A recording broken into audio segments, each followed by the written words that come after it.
Now, first question I want to ask is, there are 7 questions here. Câu hỏi đầu tiên tôi muốn hỏi các bạn là có 7 câu hỏi trong cái bản điều tra này. And I ask these 7 questions because they will help to assess your readiness to publish internationally. Tôi hỏi những câu hỏi này vì lý do tôi muốn đánh giá xem cái sự sẵn sàng cá nhân của mỗi bạn cho việc viết các bài viết xuất bản. But these questions also assume that you have some research that you have done. Và các câu hỏi này là giả thiết là các bạn đã thực hiện một số các công trình nghiên cứu của mình rồi. Did anybody answer yes to all 7 questions? Có ai trả lời có cho tất cả 7 câu hỏi này ạ? Có ai trả lời có cho 7 câu hỏi này giơ tay ạ? Có không? Có không ạ? Có. One. Hà Nội có mấy người ạ? Xin phép Hà Nội em chỉ nhìn thấy một góc của bên Hà Nội kìa. How about 6? Không có. Okay. 6. Vâng, câu hỏi số 6, number 6. Question number 6. 6 questions. Vâng, ai trả lời được có cho 6 câu hỏi còn lại ạ? Có đối với 6 câu hỏi ạ. Hà Nội có 1. Hà Nội 1. Yes. Okay. 5. Và 5 câu hỏi ạ, trả lời được có trong 5 câu hỏi ạ. 4. 4 câu hỏi ạ. Có cho 4 câu hỏi ạ. Hà Nội 1, 2, yeah. 3. Trả lời có cho 3 câu hỏi ạ. Okay, let me ask this question. Để tôi hỏi các bạn câu hỏi này. Raise your hand if you answered yes to 4 questions or more. 4, 5, 6, 7. 4 or more yes. Raise your hand. Các bạn hãy giơ tay lên nếu các bạn trả lời có cho nhiều hơn 4 câu hỏi ạ. Okay. Okay. So, in this last session, I have 2 objectives. Trong phần hội thảo buổi học lần trước, tôi đề ra 2 mục tiêu như sau. The first, I will reflect on the changing role of research publication in East Asia and Vietnam. Phần thứ nhất là tôi sẽ nêu lên những cái điểm về vai trò của xuất bản các bài viết nghiên cứu trong cái nội dung về giáo dục đại học ở Nam Á cũng như là ở trong Việt Nam. And I will use the this is a metaphor from China I will use today. Và tôi sẽ dùng một cái hình tượng thường sử dụng ở Trung Quốc, đó là hình ảnh con hổ. The metaphor from China is riding on the back of the tiger. Cái hình ảnh so sánh này có nghĩa là cưỡi trên lưng hổ. As university teachers in Asia today, với điều kiện là những giảng viên ở các trường đại học, we are all riding on the back of the tiger. Chúng ta đều đang cưỡi trên lưng hổ. Pressure to publish. Áp lực về việc xuất bản các công trình nghiên cứu. And it does not feel safe to be on the back of the tiger. Và cảm giác không cảm thấy an toàn khi mà ở trên lưng hổ. But you don't have a good choice. Nhưng chúng ta không có lựa chọn nào hơn cả. Because you get off the tiger, you say no.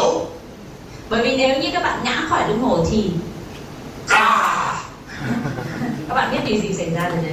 Maybe you get eaten. Có lẽ bạn sẽ bị nó ăn thịt mất. So,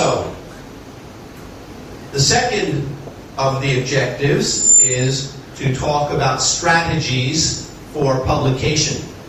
Và phần mục tiêu thứ 2 thì tôi sẽ chia sẻ với các bạn những chiến lược để có thể giúp các bạn làm sao để thực hiện được cái công việc xuất bản trong chuyên ngành của mình. Now, I think most of you are more interested in part 2 than part 1. Tôi nghĩ là các bạn có vẻ quan tâm nhiều đến phần thứ 2. Phần thứ 2 này hơn là phần 1. But I think part 1 is very important for you to hear. Nhưng tôi nghĩ rằng cái vấn đề thứ nhất rất quan trọng. Even though you will tell me, but professor, we can't do anything about that. Thậm chí kể cả khi các bạn nói với tôi là chúng ta chẳng làm được điều gì để thay đổi chuyện đấy cả. But I want you to know the situation in Vietnam. Nhưng tôi muốn các bạn biết được cái tình huống trong cái hoàn cảnh của Việt Nam. The situation for university faculty in Vietnam. Cụ thể là cho những các giảng viên ở các trường đại học ở Việt Nam. Is not so different from some other countries in the region. Không hề khác biệt lắm so với các trường đại học khác trong khu vực.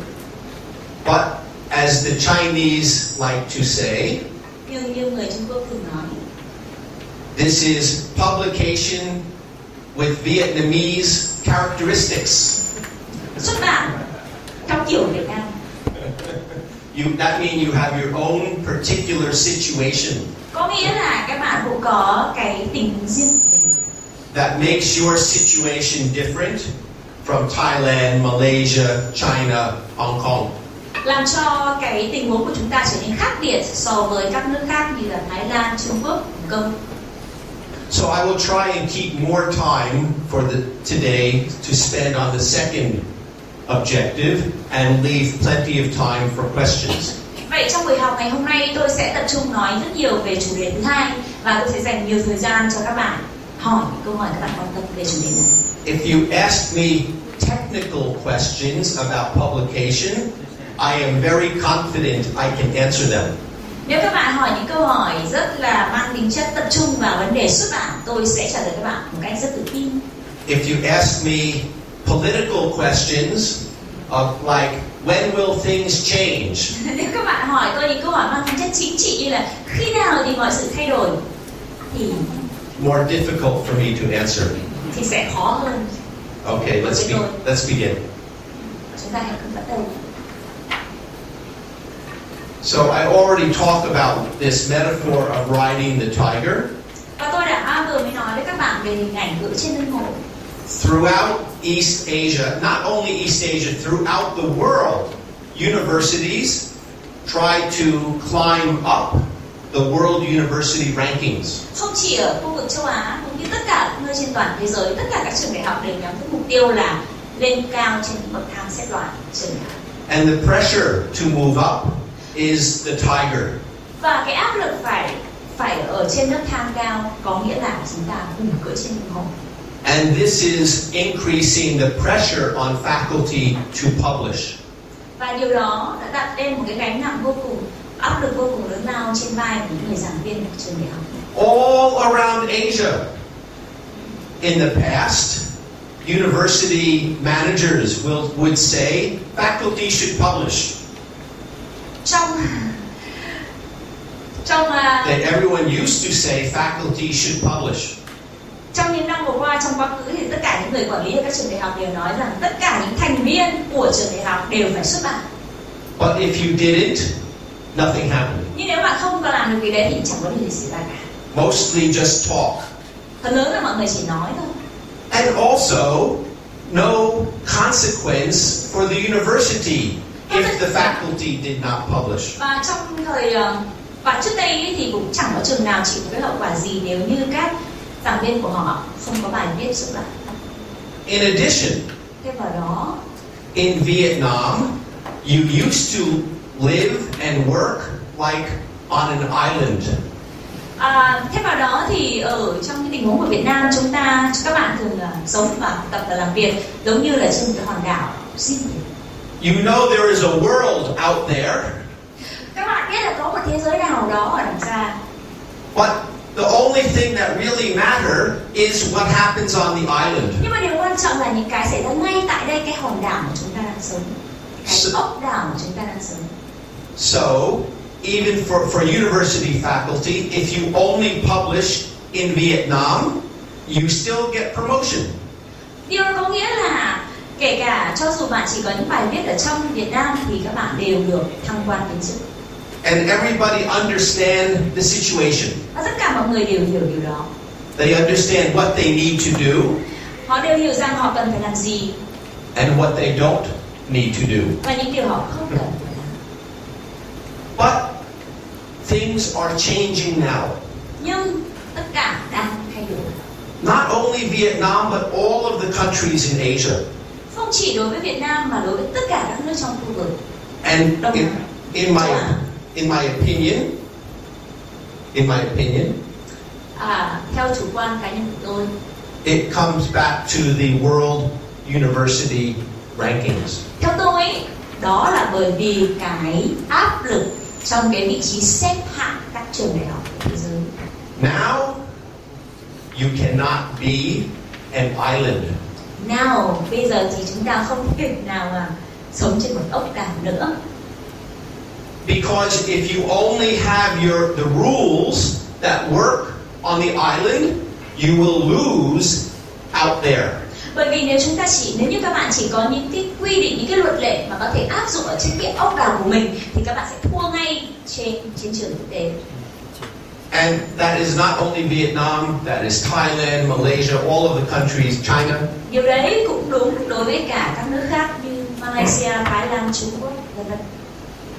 And the system leaders in every country in the region want to see their universities move up the rankings. Và như vậy tất cả những người lãnh đạo trên tất cả các hệ thống giáo dục của các nước này đều mong muốn là các trường đại học của mình được xếp hạng cao trong cái bảng xếp hạng đại học thế giới.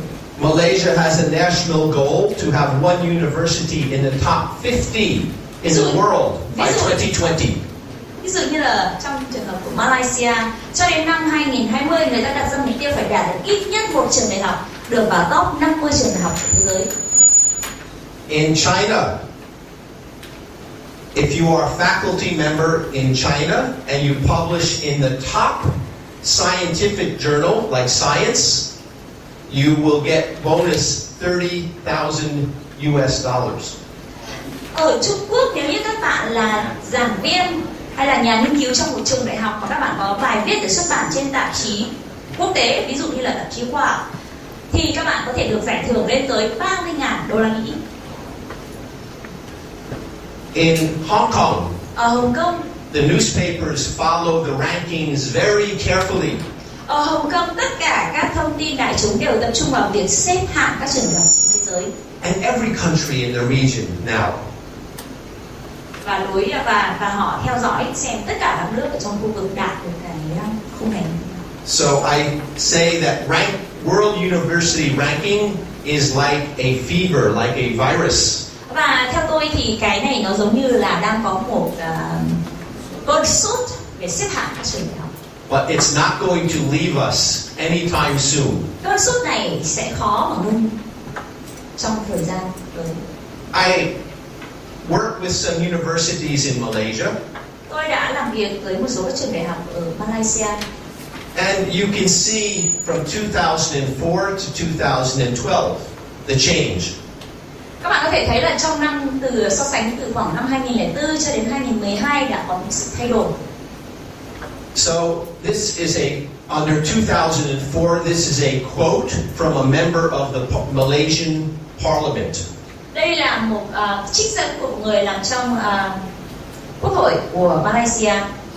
And back in 2004, he said, not even one Malaysian university in the top 200. Ông ấy nói rằng không có một trường đại học của Malaysia nào được xếp hạng trong 500 trường đại học hàng đầu thế giới. So he said, in Malaysia, we lose face. Cho nên là người ta bị mất mặt ở Malaysia.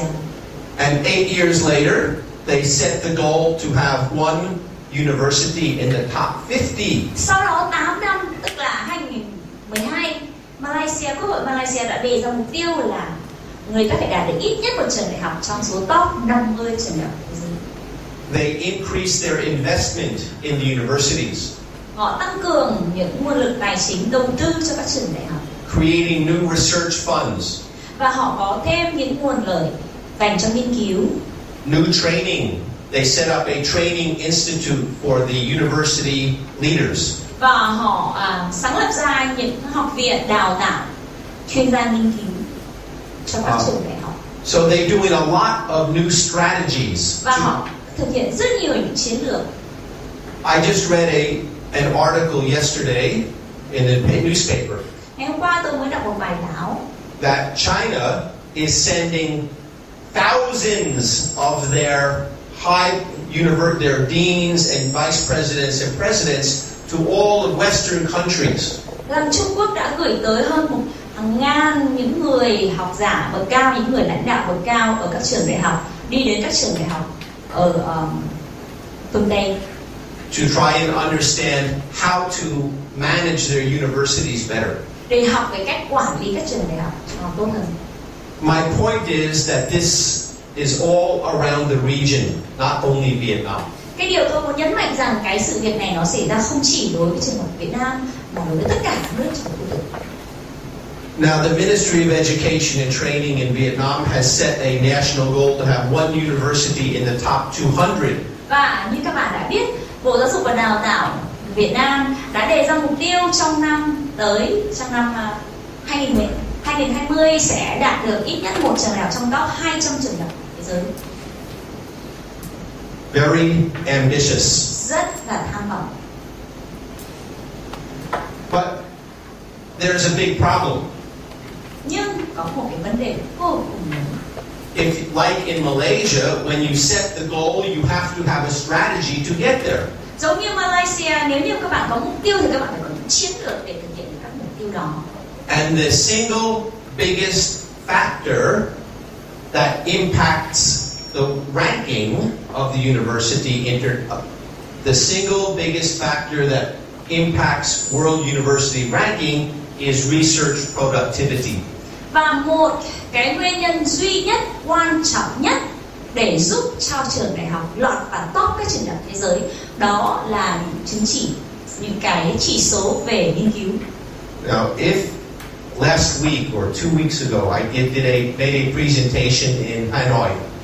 Khoảng 2 tuần cách đây thì tôi đã có một bài nói ở Hà Nội about strategies for increasing research productivity of the universities. Về cái việc nâng cao việc tổ chức nghiên cứu ở các trường đại học của Việt Nam. Not like today talk about individual faculty, but at that presentation about how do you get the system to be more productive on research. Trong cái bài nói hôm trước thì tôi đã trao đổi không chỉ là đối với cá nhân của các học viên, các giảng viên của các trường đại học, mà đối với các học viện, các viện nghiên cứu, làm sao để nâng cao chỉ số về nghiên cứu. And if you're interested, I will give a copy of the presentation to Nga. Nếu các bạn quan tâm, tôi sẽ gửi cái bài nói của tôi cho bạn Nga, và các bạn có thể liên lạc với Nga ở IRED để lấy cái bài viết này. And you can see what would have to change in order to achieve that goal. Và các bạn sẽ thấy được chúng ta phải làm gì để có thể nâng cao được chỉ số hiệu quả nghiên cứu. But right now we can say that research publication in international journals from Vietnam are rare events. Nhưng ngay bây giờ thì chúng ta có thể nói với nhau một điều rằng việc xuất bản các bài báo có xuất xứ từ Việt Nam là vô cùng hiếm hoi. This is from a study from Chuyên in 2010. Đây là dẫn chứng từ một nghiên cứu của tác giả tên là Ngân từ năm 2010. And this is research publication in the natural sciences. Nghiên cứu về các bài viết được xuất bản trong lĩnh vực khoa học tự nhiên. And you can see Vietnam was only above Philippines and Indonesia. Các bạn có thể thấy là Việt Nam có chỉ số chỉ có cao hơn Indonesia và Philippines. In the social sciences, I done a study. Trong nghiên cứu học xã hội thì tôi đã thực hiện một nghiên cứu tìm hiểu vấn đề này. And looking in management and in education management. Trong lĩnh vực quản lý nói chung và trong lĩnh vực quản lý giáo dục nói riêng.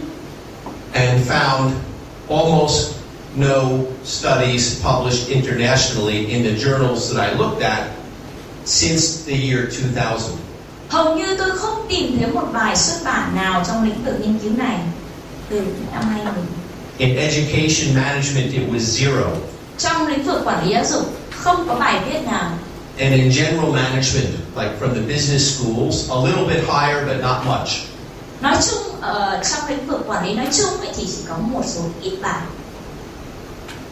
And here you can see, if we talk not about the country, but we will talk about individual universities. Nếu chúng ta không nói về so sánh từ các nước mà chúng ta so sánh về các trường đại học khác nhau. So this table shows publication, numbers of publication by different universities in East Asia. Như các bạn đã thấy, cái bảng này đã chỉ ra được cái chỉ số hiệu quả nghiên cứu của các trường đại học trong khu vực Đông Á. We can see the World University Rankings they ranked 3,290 universities, and the top ranked Vietnamese universities were ranked 2,058 and 3,105. Như vậy các bạn có thể thấy là Việt Nam được đứng xếp hạng vào 2058 và 3.105 trên tổng số hơn 3.000 trường đại học. So it's a long way from 2,000 to 200. Đây là một con đường vô cùng dài đi từ 3.000 cho đến 200. And again, I say it depends so much on research productivity. Và tôi muốn nhấn mạnh một điều nữa, điều này nó phụ thuộc vào hiệu quả nghiên cứu của chúng ta. Research that was conducted found that Vietnam's total research output was less than a single university in Thailand.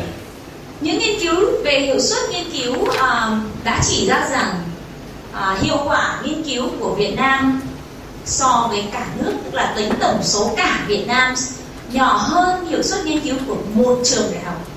And compared to Thailand, most of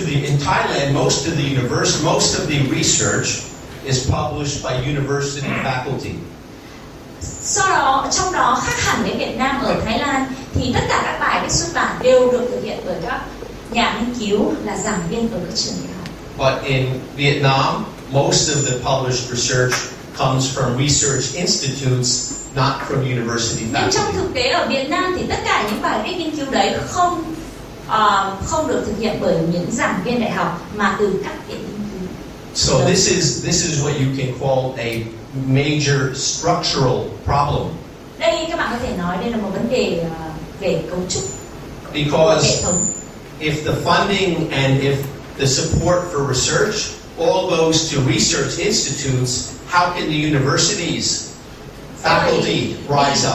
Bởi vì điều đấy thể hiện rằng nếu như tất cả những nguồn tài trợ về các quỹ nghiên cứu mà được chảy về các viện nghiên cứu thì các trường đại học sẽ không thể nào có thể nâng cao được chất lượng hay là hiệu suất nghiên cứu của mình. So this is comparing to your neighbors. We're not comparing to Harvard and Stanford and Oxford. Chúng ta không so sánh với những trường đại học nổi tiếng như Harvard, Oxford hay là Stanford. Chúng ta chỉ so sánh những trường đại học ngay láng giềng đây thôi. Here, most of us are in social sciences. Phần lớn chúng ta ngồi ở đây là những người trong chuyên ngành nghiên cứu khoa học xã hội. And many of us are in applied fields of study. Và chúng ta, phần lớn của chúng ta đều ở trong lĩnh vực là nghiên cứu ứng dụng trong khoa học xã hội. But many, even in the engineering field, we find that the results of research carried out in Vietnam are not getting into international journals.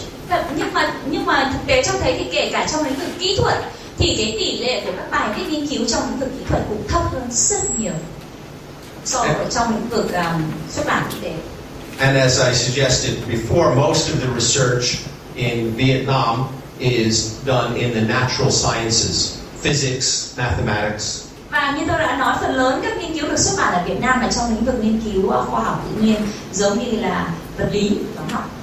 But for the universities to improve their ranking, we need research not only from math and science, but from the social sciences and all of the disciplines. Để có thể nâng cao được chỉ số xếp hạng của các trường đại học thì chúng ta phải nâng cao được cái hiệu suất nghiên cứu cho tất cả các trường đại học thuộc tất cả các lĩnh vực và chuyên ngành khác. So this becomes a national challenge. Chính vì vậy điều này đã trở thành một cái thách thức quốc gia. And even the ministry recognizes that 95% of the papers get published in the domestic journals, not internationally.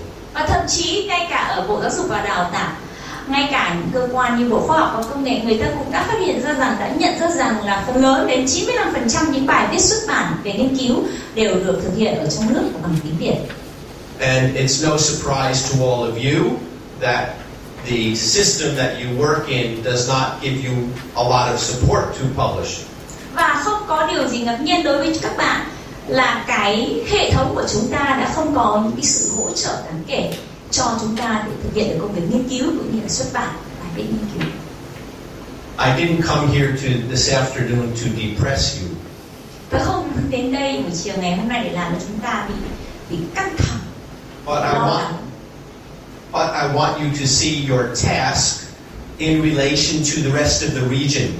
Nhưng tôi muốn đưa ra một bức tranh để các bạn hình dung ra được cái công việc đằng trước mắt của mình so với các đồng nghiệp trong khu vực. And whenever people in Vietnam ask me about when will the system change, và khi các bạn đồng nghiệp hỏi tôi câu hỏi khi nào thì cái hệ thống này sẽ thay đổi, or how will the system change, và nó sẽ thay đổi như thế nào, làm thế nào để cho nó thay đổi, I only have one answer. tôi chỉ có một câu trả lời duy nhất. I know. I don't know. Tôi biết câu trả lời của mình. The system will only change from the outside in. Cái hệ thống này chỉ có thể thay đổi từ bên ngoài. So in a sense, the World University Rankings create an opportunity. Có nghĩa là việc xếp hạng các trường đại học trên thế giới đã tạo ra một cơ hội trong hệ thống này. Because even the people who were satisfied to be an island recognize you cannot be an island anymore. Bởi vì nó đặt ra một tình huống là cho dù chúng ta có thể thỏa mãn với những điều chúng ta có trên ốc đảo của mình, chúng ta sẽ không thể tồn tại lâu với tình thế như vậy. I don't know if the people in the ministry believe it's possible to reach the top 200 by the year 2020. Tôi không biết là Bộ Giáo dục và Đào tạo có biết được rằng chúng ta có thể thực hiện được cái mục tiêu đạt được là trường đại học xếp hạng trong số 200 trường đại học quốc tế cho đến thời điểm năm 2020 hay không? But they set the goal. Nhưng họ đã đề ra mục tiêu. So this becomes an opportunity to push for change. Và đây chính là cơ hội để chúng ta đẩy mạnh cho sự thay đổi. To achieve the ministry's goal. Để thực hiện được mục tiêu do Bộ đề ra. So throughout the region we begin to see a new standard of research publication at universities. Và như vậy, thông qua việc xếp hạng các trường đại học trên thế giới, chúng ta thấy được những tiêu chuẩn xếp hạng quan trọng. Đó là các công bố về xuất bản, các nghiên cứu. Thailand, Malaysia, Hong Kong, Singapore now expect faculty to have at least one international publication per year. Các trường đại học ở Thái Lan, Hồng Kông, Singapore đều có một chính sách là họ đề nghị ít nhất mỗi một giảng viên trong một năm phải có ít nhất một bài báo được xuất bản trên tạp chí quốc tế. In Hong Kong, ở Hồng Kông, the amount of money that comes to my academic department depends on our research production. Trong trường hợp của chúng tôi ở trường đại học ở Hồng Kông thì cái số tiền mà chúng tôi được tài trợ cho khoa của chúng tôi trong một năm sẽ phụ thuộc vào chỉ số và hiệu suất nghiên cứu của chúng tôi trong năm đó. If this faculty member in my department has not published anything, nếu một đồng nghiệp trong khoa của tôi không xuất bản một bài viết nào, our department loses budget. Thì khoa của chúng tôi sẽ bị mất khoản tài trợ đó. Direct relationship of budget to research. Nó có sự liên quan mật thiết chặt chẽ và ảnh hưởng ngay lập tức đến công việc cũng như là funding cái tài trợ cho sự tồn tại của khoa chúng tôi. And in each country, as the standard of the universities goes up, so does the requirement. Và như vậy ở trong các khu vực thì Đối với một trường đại học càng ở mức xếp hạng cao thì họ càng có những yêu cầu cao về các bài xuất bản trên tạp chí quốc tế. So we see in some countries they begin to not only say international publication, but in certain types of journals. Như chúng ta đã thấy trong một số các nước như là Đài Loan, Thái Lan và Malaysia, họ không chỉ đếm số bài được xuất bản trên tạp chí quốc tế mà phải là những tạp chí mà có chỉ số ISI hoặc là chỉ số SCI. So that is the future. Vậy đó là câu chuyện của tương lai. That is coming. Và điều đó đang xảy ra, đang tới gần. I'm going to stop here and ask for questions about, this is the end of the first part. We're not taking break now, but any questions from this part about the context? Tôi xin tạm dừng ở đây để cho các bạn có câu hỏi tôi những cái vấn đề liên quan đến điều mà tôi vừa mới chia sẻ với các bạn. Xin mời phía đầu Hà Nội và thành phố Hồ Chí Minh chúng ta đặt câu hỏi cho thầy Philip.